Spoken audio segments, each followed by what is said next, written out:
Hello everyone, আসসালামু আলাইকুম। আশা করছি সবাই অনেক ভালো আছেন আর আমিও। আজকে সারাদিন যা যা রান্না করলাম, যা করলাম সব কিছুই আপনাদের সাথে শেয়ার করব। সকালটা শুরু হয় আর আমার সাথে যুদ্ধ শুরু হয় আমার মেয়েকে নিয়ে। কারণ আমার মেয়ে যখনই ঘুম থেকে উঠবে তখন থেকে আমার যুদ্ধ শুরু। কারণ তাকে খাওয়ানো, ঘুমানো, তারপরে হচ্ছে কখন কি করবে সেগুলো নিয়ে আমি ব্যস্ত থাকি। কারণ আমার মেয়ের ঘুম এত পরিমাণ কম, আমার মেয়ে একটু কখন ঘুমাবে আমি সেই সুযোগ খুঁজি আর আমি সেই সুযোগে একটু রান্না করব। তো যাই হোক, ফাইনালি আমার মেয়ে এখন ঘুমিয়ে গেছে। তো বাজার থেকে আপনার ভাইয়া হচ্ছে ফুলকপি এনেছে আর বেগুন আর কয়েকটা পটল, আলু আর পেঁয়াজ। এই বাজারের দাম লেগেছে 500 টাকা। শুনেই তো আমি অবাক। আমি বলছি যে সবজি খাবো না, সবজির বাগান করে খাবো তাও ভালো, এই কিনে খেতে পারবো না। তো লাল শাক এনেছে, লাল শাক আমার মেয়ের ভীষণ পছন্দ। লাল ভাত হয় এজন্য মনে হয় পছন্দ করে। আর ছোটোবেলায় আমরাও তো লাল শাক ভীষণ পছন্দ করতাম, কারণ লাল যখনই হবে ভাতটা, আর ছোট বাচ্চারা আকর্ষণীয় জিনিস বেশি পছন্দ করে।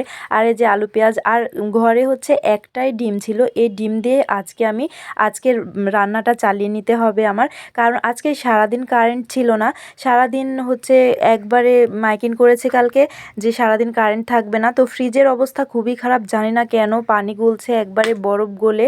কি আর করব, এজন্য ফ্রিজটা আর ভয়, এটা দিয়ে আজকে চালিয়ে নিব। আপুরা দেখেন, যখনই বাসায় কিছু রান্না করার পাবেন না তখনই ডিমটা কাজে লাগাতে পারেন, কারণ ডিম আমাদের বাসায় সবারই থাকে। তো ডিমটা আজকে আমার অনেকগুলো ডিম ছিল, তো ফুরিয়ে গেছে। তো ফ্রিজেও অনেকগুলো ডিম ছিল।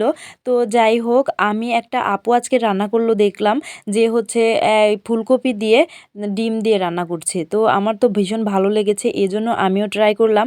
আর আরেক আপু দেখলাম যে মাংস দিয়ে রান্না করছে। আমি জানি না মাছ মাংস দিয়ে রান্না করলে কেমন লাগে। মাছ দিয়ে খাওয়া যায়, ডিম দিয়ে খাওয়া যায়, কিন্তু মাংস দিয়ে কি কখনো ফুলকপি খাওয়া যায়? আমি কখনো খাইনি, জানি না আদৌ খাওয়া যায় কি না, আর খাবও না। মাংস দিয়ে ফুলকপি একদমই যায় না। তো যাই হোক, এদিকে আমি লাল শাক কেটে নিচ্ছি, কারণ 2 আটি লাল শাক ছিল। লাল শাক একবারে একদমই অল্প হয়ে যায়, আর বালতিতে ছাড়া আমি ধুই না।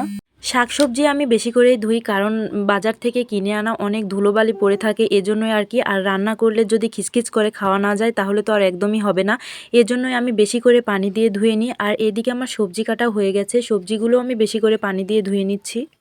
শাকসবজিতে এখন ফরমালিন দেয়, এজন্য আগে থেকে 2-3 ঘন্টা পানিতে ভিজিয়ে রাখাই উচিত। আর এদিকে আমি ডিমটা ভেজে নিব, পেঁয়াজ দিয়ে দিয়েছি, এখন দিয়ে দিব মরিচ কুচি।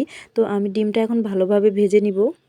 আর ভাজা ডিম আমার একদমই ভালো লাগে না খেতে, সেদ্ধ ডিম আমার প্রচুর ভালো লাগে, আর রান্না করলেও ভালো লাগে, কিন্তু ভাজি ডিম আমি একদমই খেতে পছন্দ করি না। তবে আজকের এই খাবারটা আমার অনেক ভালো লেগেছে। আর এদিকে দেখেন, আমার মেয়ে উঠে গেছে, উঠার পরে দোলনাতে বসিয়ে দিয়েছি, তো দোলনাতে ঘুম এসে গেছে। তো আমি এভাবে রান্না করি, প্রতিদিনটা আমার এরকমভাবেই যায়। তো এখন আমি ফুলকপিটা একটু লাল লাল করে ভেজে নিব হালকা পরিমাণে। তো ভেজে নিলে কপিটা ভালোভাবে মানে ভালো হয়, গন্ধটাও আর থাকে না। যে কোনো রান্না করার সময় ফুলকপি আগে ভেজে নিলে সেই রান্নাটা বেশি ভালো হয়। আর এদিকে পেঁয়াজের সাথে আমি আলুগুলো ভেজে নিব।